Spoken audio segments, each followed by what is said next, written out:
Hi guys, welcome to another episode of Thrifty Shopping Cart. Today I'm going to talk about 5 categories you want to stay away from as a new eBay seller. Now these categories, you might be able to go back to them once you're more experienced in knowing how to tell if items are real or you have a little bit more extended knowledge of the product that you're selling. So I started eBay about 5 years ago and I made a lot of mistakes because I jumped into some categories that were too soon for me to be selling as a new eBay seller because I didn't have the accepted knowledge of the item that I was selling. So the first item you're looking at right now is designer handbags. Designer handbags are one of the biggest things that you want to stay away from as a new eBay seller. And the reason why I'm saying that, because you're going to come across some of these handbags at thrift stores, flea markets, churchyard sales, and unless if you know that the item was a gift from either a loved one or a friend, you know that the item will be authentic, then you could sell it. But I would stay away as a new eBay seller picking these items at thrift stores. The reason why I'm saying that, guys, because a lot of times you are going to find fake Coach bags for $5, $8. And yes, you could get some good money on them if they're real Coach bags. The most you could get for a used Coach bag is probably $40, depending on the condition. If it's new with tags, you could actually get it for full price, depending on how popular Coach brand was or that line was. So I've seen some of them go for a pretty good price. But as a new eBay seller, I would strongly advise to stay away from any designer bags unless if you have some type of receipt or authenticity or it's coming from a friend or a relative that has it, that has a receipt that where they bought it from. That way you could put the serial number, all those things on your site, or if you're just selling on an eBay, you could put it up on your eBay page that they give you, to sell stuff. So that would be the first category I would stay away from. The second category, this is pretty self-explanatory, is diamond jewelry. Yes, everybody loves diamonds. Diamonds are pretty. I would stay away from selling anything that's diamond unless if it's yours. Then you know it's a true diamond. If maybe it's a diamond ring your grandmother gave you, or maybe your husband or something, and you want to get rid of it, then I would sell it. But I would not go to a flea market or a thrift store and buy a ring that I think is diamond, and then you give it to the customer. They might have tested products, they might know a fake from a real, and that's just going to be a lot of heartaches if you're a new eBay seller and you really don't know if the diamond that you have, if it's real or not, and then the person buys it and it turns green.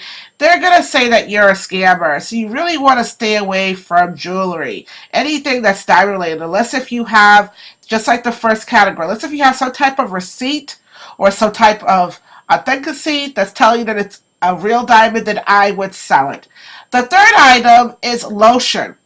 Anything that goes on the skin, I would strongly advise that you guys stay away from it. The reason why I'm saying that, because a lot of times I go into thrift stores or yard sales and I'll see, a seller might have abundance of expired lotion, or they might have a whole bunch of lotion, or anything that goes on the body. And the thing is, guys, you don't know how long that item's been sitting at that person's house or at the store or wherever you came from. You don't know how it was stored, what condition it was, why is the reason that they're giving out 50, 60, 80 of this product, right? It might be a good turnaround, but think about the long run. If a customer buys a lotion from, let's say if you have an eBay store or you're just posting items on eBay, if that person buys that lotion and then they get a skin outbreak or a rash, they're going to come to you.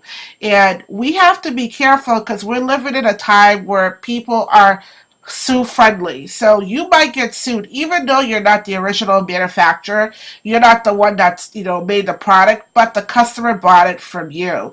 And I would suggest if you are serious about being an eBay seller, this just goes for any business, eBay seller or Amazon or Poshmark, if you want to sell lotion, make sure you contact the manufacturer. If you combine wholesale, you have the receipt, you know how it's being stored, then yes, go ahead, sell them till you can't sell them anymore. But I would strongly suggest you not to buy lotion products at yard sales or thrift stores without knowing the history of how long the item was there. The fourth category you want to stay away from is electronics as a new eBay seller. As a new eBay seller, when you are selling electronic items, you are going to have a lot of questions. Our cell phones are very self-explanatory. eBay makes it very easy for you to post an ad for a phone, and they give you every single thing that the phone comes with, you know, the make, the battery life, all that stuff. So you don't really have to think about that. But I'm talking more like computers, laptops, PS stations, controllers, remote control, any electronic device. I would stay away from it as a new eBay seller. Number one reason is, yes, you could sell them as is, but you don't want if you're a new eBay seller, you want to make the max amount of money. So you want to at least get back $50, $60, $100. That's how you're gonna make money. $5 here, $8 here is not going to help pay the financial situation you're in. So you want to make sure you're extra careful. I would say, unless if you have an extensive knowledge of the electronic item that you sell as a new eBay seller, go ahead and sell it. But if you don't, I will stay away from it. The last category that I want to talk about is glassable items. And I've had made so many mistakes with this category. Yes, you could make a lot of money on glassware because you could get like fragrance, mug cups, glass case, vintage this, vintage that. But here's the catch, guys. 75% of the times, as a new eBay seller, you're just going to take a box and take another box, take a bubble wrap and newspaper and ship it to your customer, because that's the legit way to ship a breakable item. It's going to arrive broke. I've done every single thing I could possibly do to wrap glassable items, and they always arrive broke to my customer. And I don't even think I think it leaves the shipment facility broken. And I think it's just a matter of fact of me not having the adequate supplies to wrap glassable items. And I've watched some people on YouTube who are professional sellers, and they have the correct items. They have multiple small boxes, and they have different types of bubble wrap, and they have storage boxes for just for glass. Unless if you have those items, I would strongly suggest that yes, you could definitely buy breakable items because you're going to have the correct materials. But if you just have 3 boxes, a couple newspaper, a few bubble wrap, I would say stay away from it. Save yourself the headache.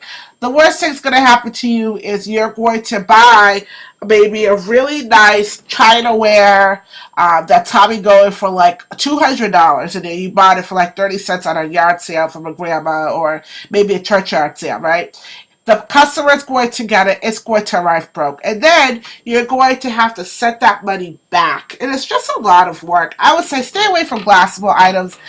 Unless if you're having a yard sale at your house, people could just buy it there, here and there. But I would just stay away from it. So that was my video, guys. Those were the 5 categories you want to stay away from as a new eBay seller. Now, when you have more experience, you definitely could go back and be able to maybe the designer bags, you might have a little bit more knowledge. You might go back in those categories. And if you have some testing equipment to test real diamond and, to test gold, whatever, then yeah, definitely do it, guys. But as a new eBay seller, at least when you just start on eBay, they only give you a limit of items you could sell. So you're basically on the watch list. So you want to be very careful. And I wanted to put this video out there because I know towards the end of the year, more people going to want some stuff on eBay, and a lot of times it's like you get so inspired when you watch other YouTubers or other eBay sellers who's been doing this for a long time, and then you get inspired, you go out there